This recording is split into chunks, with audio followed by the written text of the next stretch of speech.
time, I'll call the June 11th meeting of West Memphis Utility Commission to order. The first item on the agenda is approve the minutes from the May 21st meeting. Make a motion to accept the minutes as presented.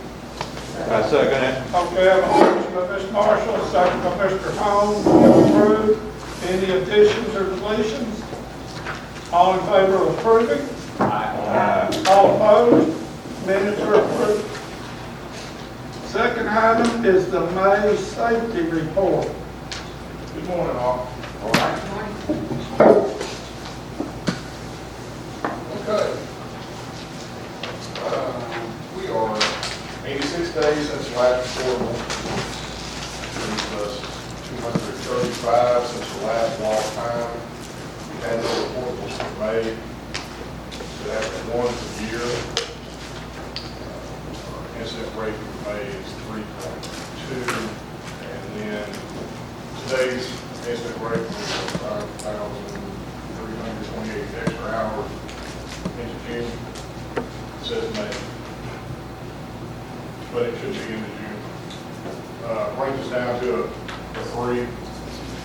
Like I said, we're holding pretty good on that, and hopefully we can sustain, kind of keep some injuries down and keep that number low.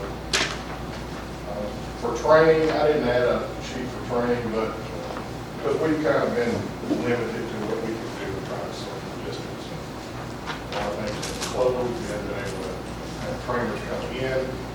Some of the other training that we normally do this time of year. So we did have our monthly safety meeting over heat stress because we've got that coming up. We're prepared to deal with it. And it may even become more of an issue. We're going to have to deal with it. If we get back into these masks a lot more, we're working out in the heat. I can tell you I've got some flame retardant masks coming for the electric workers. That way we're not swapping back and forth between a cloth, something that will catch fire.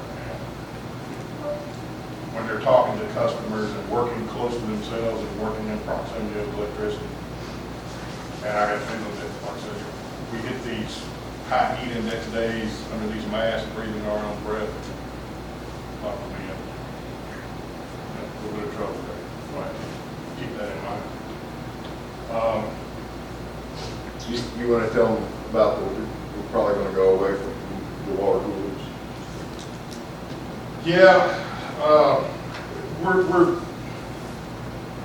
we generally hand out Gatorade, and we've got a big water cooler on all the trucks, and then few of the employees have individual water coolers that just work one or two, on a truck.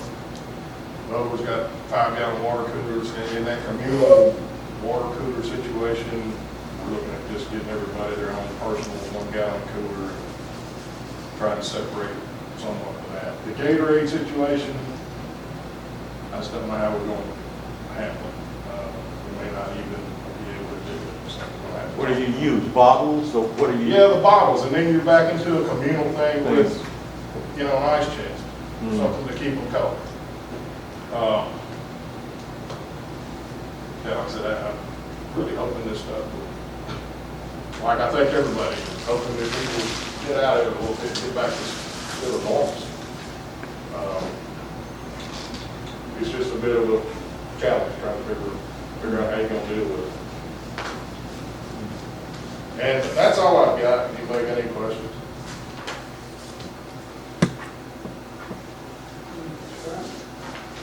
Next item is the personnel update.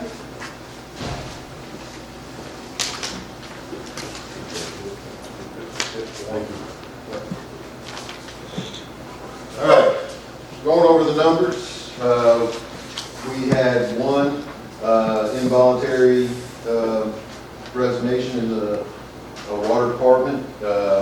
It was a 3-day no-show, so 3-day no-show, no call. I don't know if that's involuntary or voluntary, but after 3 days, you're not showing or calling. So it's still considered a termination, so the employee was terminated. Other than that, we have not hired anybody or had any other issues. on personnel, and we got those numbers corrected. So the proper number for the electric department is 19 employees. And we have 5 open positions in that department, okay? And 14 fields, okay, on personnel. There's another slide I'm gonna show you. That was not in your packet, okay? It's just a bunch of numbers. Y'all look across there, and they're all, you know, medium or above average, you know, numbers. What those numbers represent are the ages of the personnel that report directly to me. Well, you have a lot of senior citizens. And you can see the average. This is the thing that probably worries me the most right now with the utilities and going forward, is who's going to be the people that take these people's spot. That one is the only one that's actually younger than me. So it tells you, you know, I haven't hit the 5.0 yet. I can tell my own average. So, but this is the one that concerns me. We have some departments that I'm seeing some leadership under that will be able to step in, but I have some that, you know, I'm concerned about. Who are the next people to run our water treatment plant? Who are the next people to oversee the distribution system? Who is the next one to be over our environmental department? You know, these are several areas. Who's going to be the next person running the plant area? These are several areas that I'm concerned about, and I struggle with on how to fill. One of the things we are doing is we are rewriting some job descriptions, going to be changing some current open positions and changing those open positions into different qualifications to hopefully make it so where we get higher level people in here that then have the ability to move up and take into those move into those managed positions. You know, again, we have some areas I think that we're going to be okay. Okay, and I have some I'm really concerned about, and potentially restructuring some of those areas and thinking out of the box and trying to maybe change the way some of our departments are organized traditionally across the board. So I just wanted to throw that up there because this is one of them that, again, I sit there and go, okay, if something happens, who's going to be, and am I able to get somebody from outside? I don't know.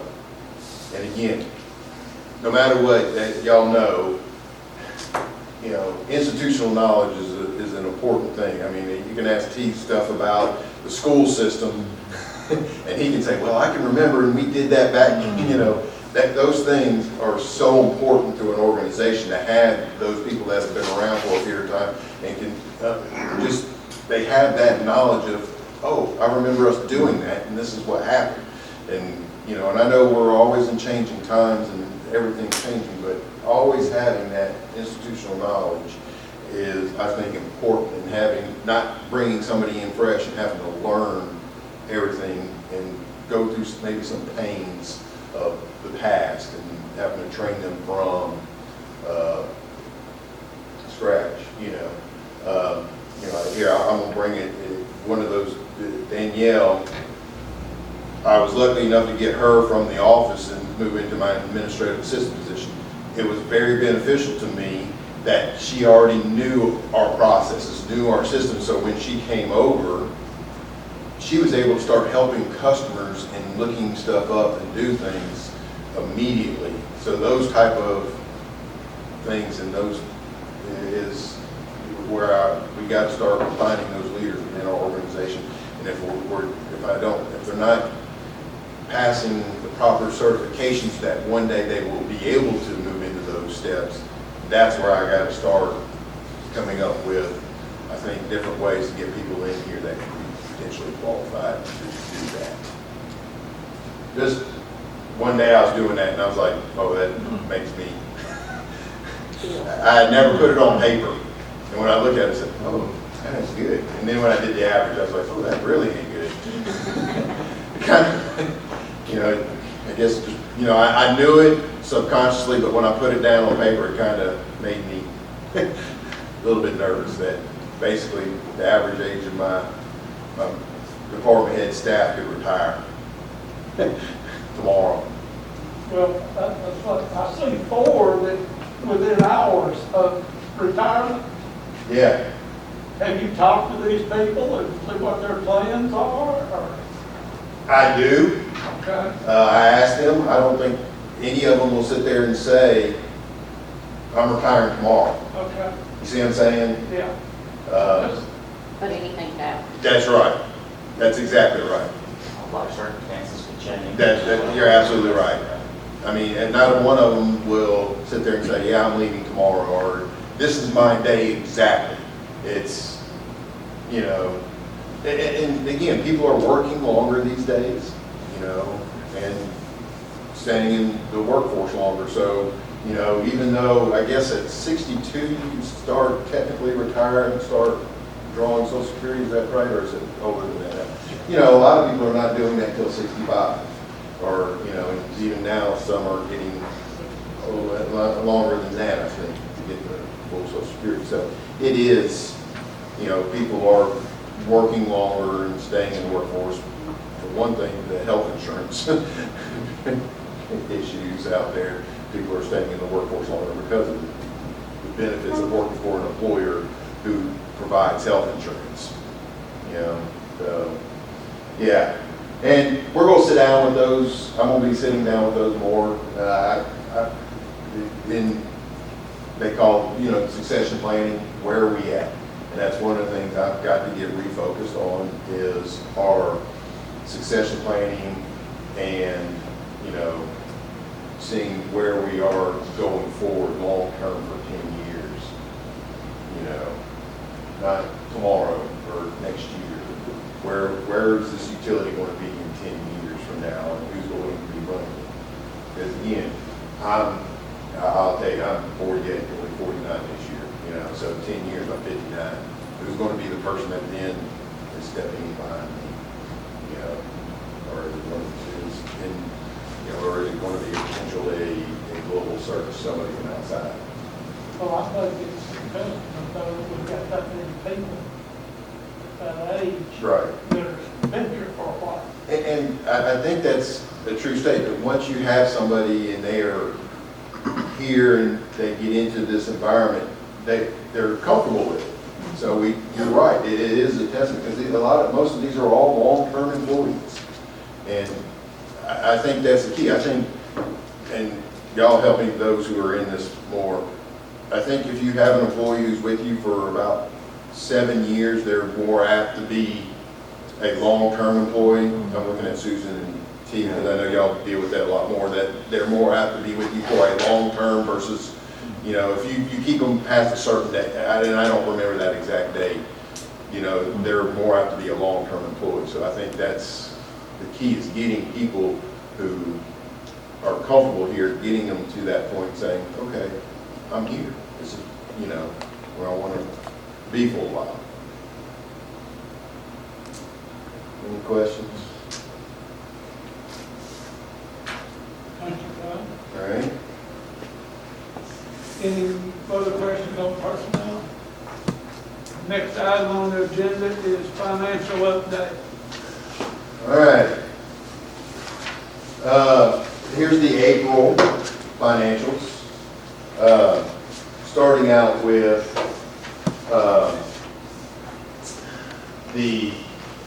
we'll start over here with our year-to-date. You can see we're now at a negative profit loss. Now, for those purposes, that is taking this capital expenditure and assuming it is cash. That is not dollars transferred to the capital expenditure transfer. If you look at just our O&M balance sheet, it's actually a positive $400,000.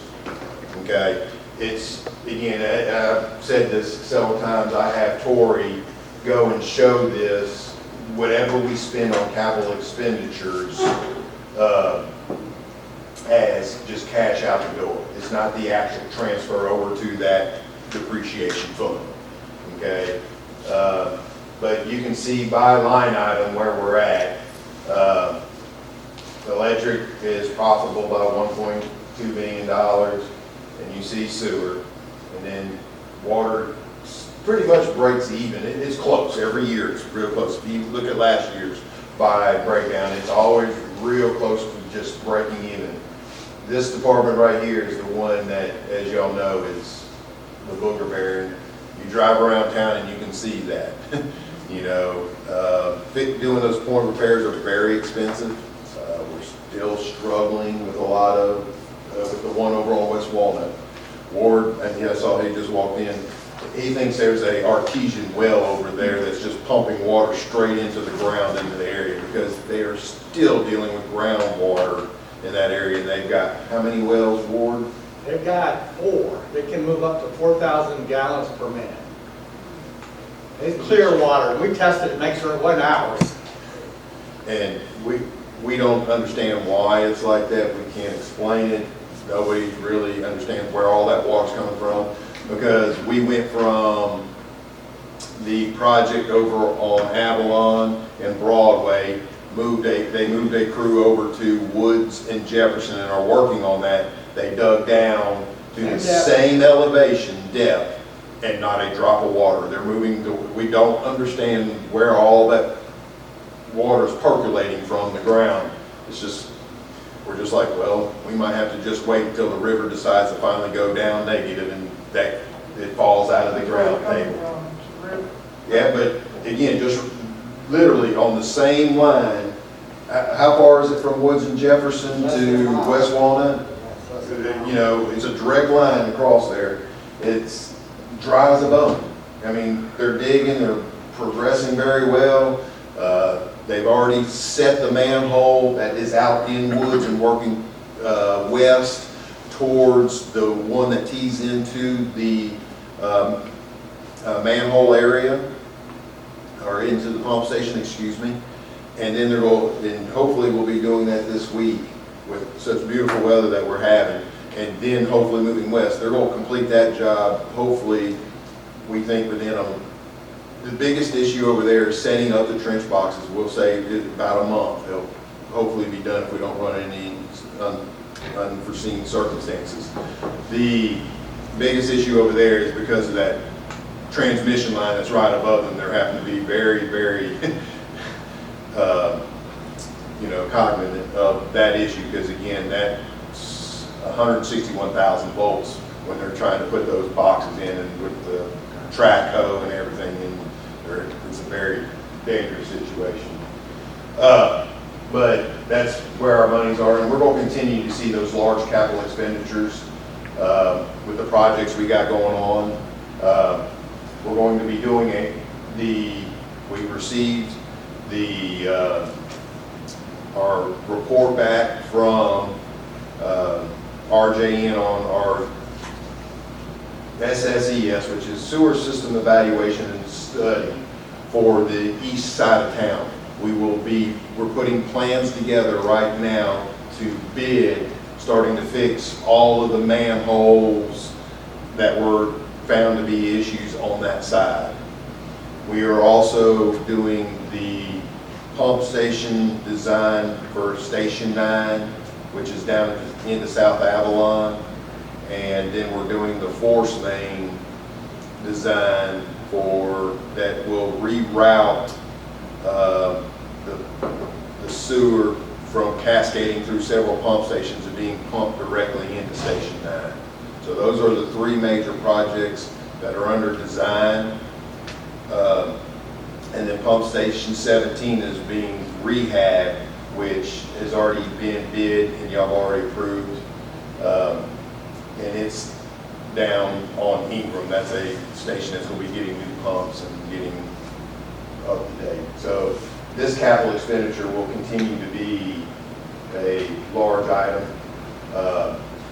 This capital expenditure is mainly the capital expenditure for coal plants that we're spending. We're having to put in some equipment at the coal plants that is a very large some that we get a portion of.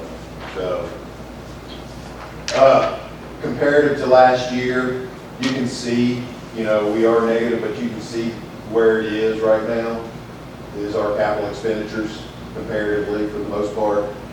Our revenue is down dramatically.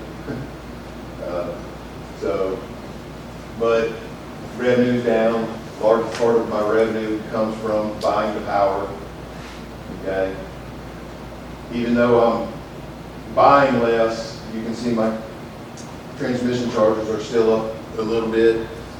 That's construction that's still going on, and we pay a pro rata share of that. So, you know, and that's not, I don't recapture that cost through my rates.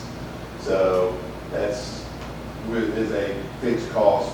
That's something maybe to look at in the future. That's a variable cost that is part of getting power delivered that we put it through. So potentially one day embedding that into the fuel rate. So whereas it goes up or goes down, the customers also see that benefit, or it's just a pass-through potentially. Something to think about.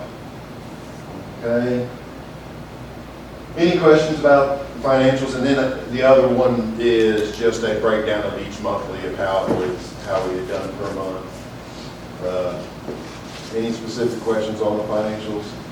Just to kind of give you a heads up of where we're at with the office. We waived the discount charge for the months of the March billing, the April billing, and the May billing. Okay, so the billing that just occurred in May, as those bills come due, they will not receive that discount charge. Okay, we start billing Monday, June 15th. Okay, I'm going to put a notice in there that if you have a bill that is over 30 days past due, okay, in other words, that means you owe me not a single past due, that you're going to be subject to cutoffs. We have, you know, we're going to have to start to address the issues of people that have not paid us in several months. Okay, the June billing, which is actually due in July, will start to incur late fees also. What just happened? Okay.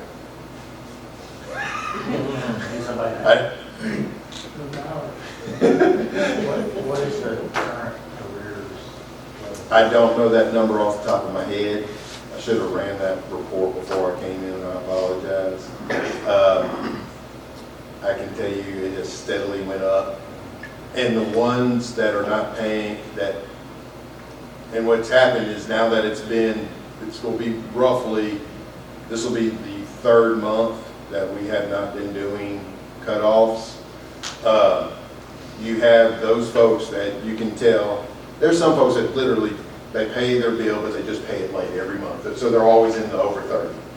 Okay? Then you have those that literally, if you are not saying, if you don't come pay me, I'm going to cut you off, they're not going to pay. Because you can see the numbers. The over 30 is one number, and it's just shifted. And the over 60, because at one point we were down to, I think, only about $15,000 in like past due owed to us. It's in the several hundred thousands now. Because that same group went from over 30 to over 60, and this month it's going to show up in the over 90. So you're going to have people who literally owe me their current bill, they're over 30, they're over 60, and when these start to come out, they're over 90s. So that's 4 months worth of bills. There's potentially those folks out there. So we're going to have to start to address that. We were looking at June 1st over office. We had some issues internally that caused us that we had to go to a split shift and separate and go to a we were half staff and they're staggered. That will change back next week, but I'm tentatively looking at opening the offices back up July 1st. It's still doing social distancing, and but a single line in and out. So still encouraging. People pay through the drive-through, pay online, pay by mail, or pay with the night deposit. If they can do one of those, then it's still encouraging that, you know, there's some people that just want to come in and pay that bill. Then we'll go on and start to look at July 1st. That can still change as we go forward, but that's the new target date. Any questions about the finances? And I'll touch on this later about our electric rates structure. So.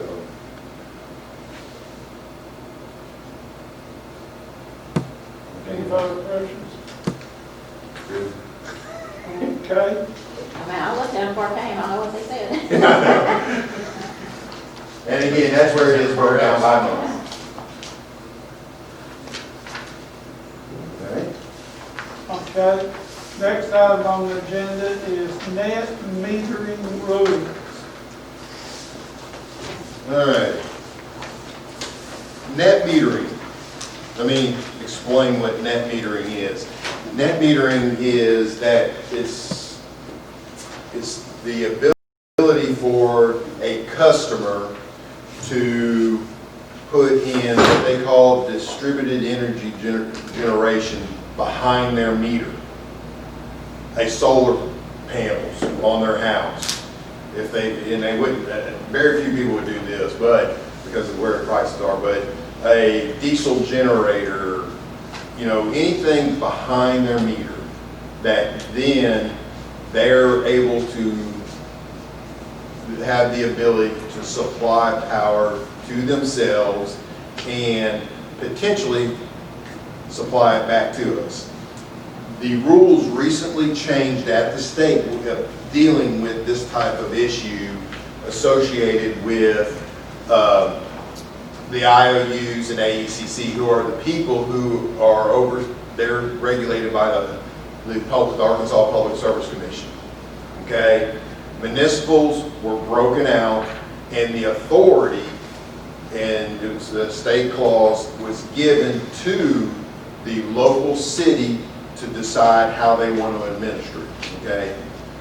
And because we are having more and more people ask us about this, we need to have a formal policy and process so that people know what they are responsible to do and what they will be required to do, and if they are supplying back to the city, how they will get reimbursed if they have positive energy flowing back to us.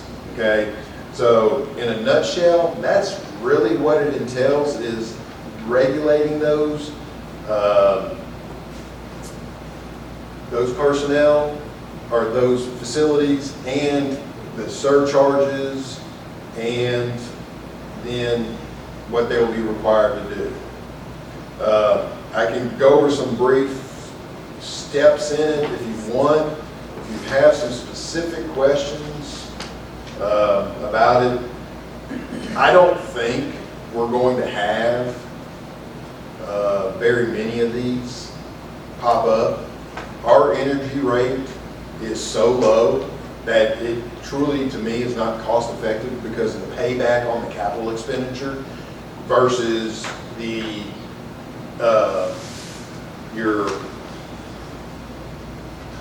your monthly energy charge is too much. If you notice, just to highlight a few things, if somebody puts in a solar farm, it is maxed out at either their peak or 25 kW for a residential, 300 kW for a commercial, okay?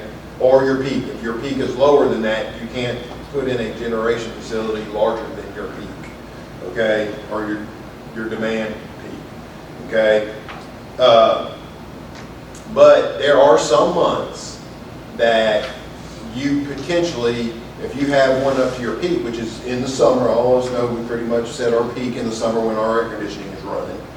But in April, say the sun is shining good and you produce more than what you use. We're going to have to set in our billing system the ability that you will have a negative credit of kilowatt hours. In other words, and I'm just simple math, last month you used 100, this month my new reading is 50, which means that I actually sent 50 kilowatt hours back to the system.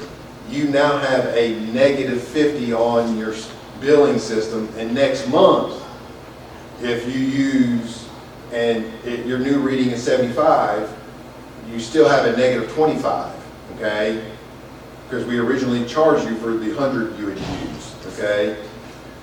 All right, so we will still only charge you your fixed cost, okay? In other words, your base cost, which is at, I think it's $6.50 is the monthly residential rate that we charge no matter what. And that's where I was saying, touching on, if we had a bunch of people do this, I can tell you $6.50 does not cover my fixed cost. That's where our electric rates are starting to become a little outdated because more and more people are starting to do things behind the meter, and we used to collect our dollars through our energy rate. Right now, natural gas is so cheap, and that I'm actually giving a credit to the customers, but I'm paying Entergy to run the coal plants, okay? It's because we've traditionally always captured all our money through our energy rates. In other words, the kilowatt hour charge, not that little $6.50 charge, okay? So that's something we're gonna have to look into and start to watch, is dealing with these type of issues, because literally I could have a customer sitting on my system getting the benefit of being connected to the distribution system, and whenever his solar facility is not generating any electricity for him to use, he's just buying it from us or getting it from us. But over a year, that when it's more, he's giving it back, and he's basically getting a zero charge of energy. So he's only paying $6.50 for the security of being on my system. And I still have to maintain my system. I can tell you it costs me more than $6.50 per customer to maintain my system. So that's something we're going to have to look into and start to address in the future. Again, I don't think we're going to have very many of these coming up because, again, our energy rates are so low. The capital expenditure for doing this is exuberant. What you're required to do to make sure our people are safe out there and that you're not affecting the electricity around you. In other words, if you're feeding back on the system, you need to make sure you're at the same frequency that we're at, and it's synchronized with the grid, so that your next door neighbor is not seeing something that you're causing problems on the grid. So that's where you started to see all those technical testing that they're going to have to do. So coming up. Is there any expense on the utilities part? Who wants to install that? There will be no expense on the utilities. It will be passed on. It's in there that is written. And here's the other thing. A customer, oh, I have positive, I've produced more over the whole year. If you saw, I'm on zero balance, their credits at the end of each calendar year. If you have a balance where we owe you some dollars, it's going to be sold back. We're going to zero balance that, but we're going to buy it from you at our avoided cost, which means whatever we pay, in other words, my avoided cost of what I pay wholesale is what you're going to be paid, not the retail rate. So you're buying it from us at 6 cents per kilowatt hour. If you have a positive number, then it's going to be at my avoided cost, which could be anywhere between 2.5 to 3 cents, 3.5 cents, okay? For the capacity energy, that's not including transmission. And transmission is what runs about a penny per kilowatt hour, so that's where my 4 cents come. That's about what my cost is. To get power just delivered to the city limits is about 4 cents, 4.5 cents. Any questions? So you don't need the ordinance on the next? If we can have it on the next one, because believe it or not, we have somebody calling. I don't know how many of y'all are getting, I'm getting stuff on Facebook. Oh, every day, look at this, the state's paying for, and so. Well, I gotta do it by noon tomorrow, so I'll. Okay. And he's giving me something to fix, which I'll try to do. Okay. All right. Yes, this has to go before city council because it does have fees. You saw the fee structure of submitting, and also every year you're going to have it tested and turned back in. Because again, what happens if we have a power outage and in your area, and it's in the middle of the day, a bright sunny day, just something happens and it's a bright sunny day, and you have solar panels. The old story was our linemen used to walk around and listen and see if they heard, generators. You can't hear solar panels generating electricity. They're quiet, don't make any noise. So they will have to go into where the system will have to detect that there's no voltage on the main system and disconnect from us and go into basically you're sitting there by yourself. Yes, you have power, but you're not feeding back on us. So all those systems where it's an automatic transfer will have to be addressed to make sure our personnel are safe out there on the system in certain circumstances. Not only dealing with the reliability of our system, making sure the customers around you are not being negatively affected, but also that when you have a power outage, you're not potentially causing a safety aspect. And a lot of those testing will be done. But I know Madeline has been getting a call from one person for about 2 or 3 weeks, and she said, we're going to be putting this forward. This is something we've been working on for a while, and once we have the document, we will provide you the document of what guides you, of what you're allowed to do and your fees and costs. So you said municipals were set aside as, so where did this, is this written in-house or? That was written by Jason Carter, who y'all met last week. If you remember, Jason Carter he's written that exact same document. Like the city of North Little. This is pretty well. Yes. Municipal document. Yeah, that's exactly the municipal AMPA group said, Jason, we now need a document, and that just got approved at the city of North Little Rock. He literally 2 days ago or so, when he was going over the final details with us on things we want, he was like, yeah, this just got approved the other night at the city of North Little Rock. Conway has it. It's just, again, all of us come together, use a single person, and he knows pretty much all of our circumstances, and he knows the law too. You have kind of a industry standard to go by. That's right. As opposed to, well, why are you doing it this way and everybody else? That's right. Again, the biggest thing though is we are different from the requirements from Entergy and the co-ops, because those two organizations are overseen by the Public Service Commission, okay? So that's where having your own municipal, the governing body for what happens in the city, we have some guidance from the state, but the ultimate decision is by this organization, the commission, and our city council. Agree with that? Yes. Thank you. Glad I said that right. Yeah, hold on. So do we need a motion to approve? Any other questions? Get a motion approved to send to city council. We have a motion to Mr. Holmes and Ms. Brown, second, to forward this for approval to the city council. All in favor? Aye. All opposed? Motion passes.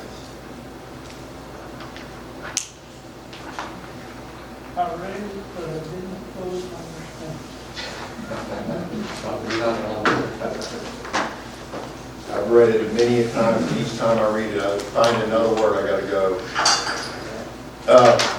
Yeah, I gotta go, hold it, am I reading that the right way? Just to kind of give you a heads up of what the executive session is. We'll come back into regular session at this time. I will entertain a motion to support the decision of the supervisor. So moved. Motion by Ms. Marshall, second. Second. Jerry Burns, all in favor? Aye. Motion passes. Mr. Ross. And Mr. Well, Ross. Mr. Ross has got here at the right time. He thinks that comes so hard. So, Yeah, yeah, I'll go for just a second, let him dismiss it. That's you're right, that doesn't happen. Mr. Ross, I will entertain a motion to adjourn. I make a motion to leave the adjourn. Do we have a second? Have a second from Ms. Brown, all in favor? Aye. We stand adjourned.